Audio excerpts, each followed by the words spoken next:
Hello, I'm Nathan Judah. I am here with Wolves reporter Mr. Liam Keane. Liam, we've said, I think, many times on the podcast that I think this job is the best job in the world at times. It really is, and I wouldn't change it for anything else. I really wouldn't. But unfortunately, these are the days that I think you remember for a long time to come. Desperately sad news. Former Wolves forward Diogo Jota tragically died in a car crash. Him and his brother. Just desperately sad news, and something that's obviously rocked the football world. The people who was, obviously the Liverpool fans, the Wolves fans, and everyone who was connected to Diogo. Our thoughts and prayers to his family, to his wife, to his children. And it's just an incredibly sad time, and something I think that he will have touched every single person who watched him play, not just his performance on the pitch, but the person he was off it. And it is, just a desperately sad moment. And thoughts and prayers go out to his family. Liam, I know obviously you've been a Wolves fan for your whole life. You've seen Diogo Jota, personally and professionally, but some of the happiest times I'm sure you will remember as a fan. And just a terrible day. Yeah, you took the words right out of my mouth, really. As a fan before a journalist, I watched Diogo Jota score goals for the club that I followed since I was a boy, and anyone that does that holds a special place in the first instance. But it was the manner in which he did it, joining the club from the Champions League to the Championship and taking the Championship by storm. One of the best players I've seen in a Wolves shirt, very, very high on that list. Alongside, we're fortunate to say, quite a few very good players under the Fosun and Nuno eras. And he was not only a goal scorer, he was a creator. He was a maverick at times. He was a genius. But aside from the football, he was a pretty laid back guy, very approachable, very, very affable. I know you've done a sort of comments piece, having professionally known him better than I did, and you've got a fantastic story of him coming over to you after the Manchester United game and that FA Cup goal that he scored, which was unbelievable at Molineux. From my own perspective, I knew him more as a fan rather than a journalist. He'd left the club by the time I was in this job, but I'll leave you with a very short story. Or leave this first part of the video at least on a very short story that most people won't know. I was a student journalist, came on work experience at the Express and Star, and went with Tim Spears, of all people, who obviously we are both good friends with. Went with him to a Wolves press conference in that Championship season in 2017, 2018, and it was at the time when they used to put a player up for an interview after the manager. And I go into this small room in a navy blue suit, a little bit nervous, and Diogo Jota's there waiting.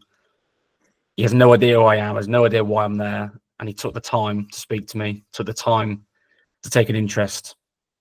And of course, he was fantastic in that interview. He's very softly spoken, very quiet guy, and gone far, far too soon. More importantly than football, more importantly than our stories, is that a man, he was born a few weeks before I was born. He's the same age as me. A man that had just got married, has got 3 small children, has left far too soon. And that's the thing that's difficult for everyone. Football pales into insignificance in situations like this. Football's a beautiful game, but family and people and lives are far more important, and he's touched a lot of them. He certainly has. When he's at this football club, you think about, I speak to people young and old, and they've seen it all, 60, 70, 80-year-old supporters. They've seen the good times and the bad, and and you can see in the tributes this afternoon, that Diogo Jota was held in the highest regard. Some of the best players that they've seen gracefully. There's been some magnificent players, and yet he is right up there. I've said to you before in the podcast, for me, he's the best player that I've seen in a Wolves shirt. At his very best, he was unstoppable. And you go back to that Manchester United night, that FA Cup game and that second goal. And I have never in my life, and I've written this today, I've never heard, and I'm sure people who were in that stadium on that night have heard a roar like it. It was something that just, it makes your hairs stand on end. It really does. And he was just epitomized the talent and basically the Nuno era. You know, you think about the Nuno era, you think about Diogo Jota, Raul Jimenez and Ruben Neves and João Moutinho, but Jota, I think, was one of the very, very best. Jeff Shee, I think, went on a podcast recently and said that, you know, it was one of his big regrets, I think, that Jota left. He is, and he's will remain, you know, an incredibly talented individual. And you look at players who leave the football club, I think, Liam, and, you know, you look at certain players who have exited just this summer, just gone, and previously to other clubs, and there's not that affinity. And yet when Diogo Jota went, I still feel that Wolves fans still looked at him with admiration, even though he's playing for Liverpool, even though he was doing well. They wanted him to do well because he was such a likable person. Like you say, speaking to him, you know, we see players these days who kind of shirk interviews or whatever. And Diogo Jota wasn't the most talkative person in the world. He wasn't. He was quite shy, but there was a great nature about him. There was a warmth. There was a kindness about him that he would always be polite. He would always be articulate. He would always think about what he was going to say. When we did get an interview with him, and that's not there, I think, with some of the individuals that we deal with today. But I think that the Wolves fans will always hold him in the highest regard because of how he carried himself at this football club.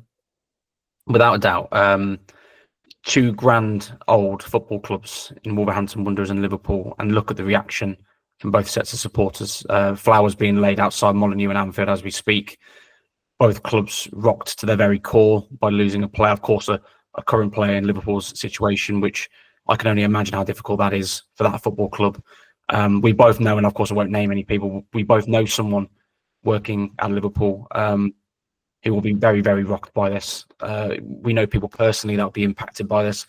We're both impacted by this. We both spoke to each other this morning and found it very difficult to go through all the messages and write the pieces we have done. Found it very difficult to do this video today. The whole thing's very difficult to deal with. And when you look at, again, the personal situations with him and his age, the fact he got married 11 days ago. Again, I don't want to make this about me, but from my own perspective, I'm getting married next year and I'm the same age as him. So when I think of those kind of things, it's so difficult to imagine the tragedy of a situation like this. But in death, as tough as it is on the day that we found out, it's important to try and celebrate life and celebrate what he was and who he was. And that was a really likable guy, a very laid-back character, and an absolute genius on the football pitch. And I've been writing an obituary today, which will be out either today or tomorrow, and we're not quite sure yet. But I've spoken to Dave Edwards for that obituary, and you know, Dave Edwards spent 1 month with him at Wolves before he ended up leaving for Reading.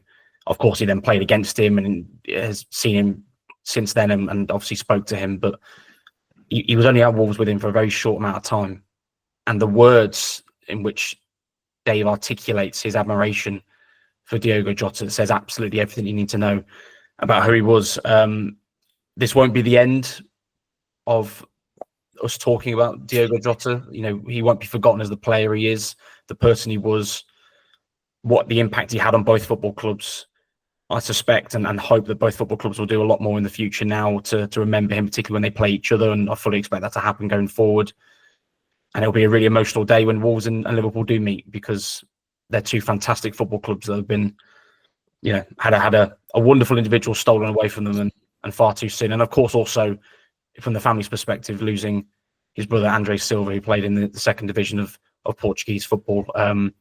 He cannot be forgotten in this conversation as well. Of course, we don't have as much of an affinity with him personally, but to lose his life at the age he did, alongside his brother in a situation like this, that was total accident, from what we've been told, at least from the authorities, is a horrendous shame. So everyone at the Express and Star, myself and you, Nathan, all our thoughts go to Wolves, to Liverpool, to the people we know personally, the people we've spoken to today, and of course, more importantly than anyone, the family of Diogo Jota.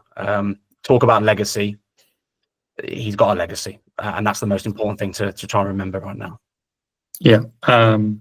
I'll just leave you with the Wolves statement. We are heartbroken Diogo was adored by our fans, loved by his teammates, and cherished by everyone who worked with him during his time at Wolves. The memories he created will never be forgotten. Our hearts go out to the family, friends, and loved ones of Diogo and his brother, Andre. You will be truly missed and always remembered. Liam, thank you very much, and God bless.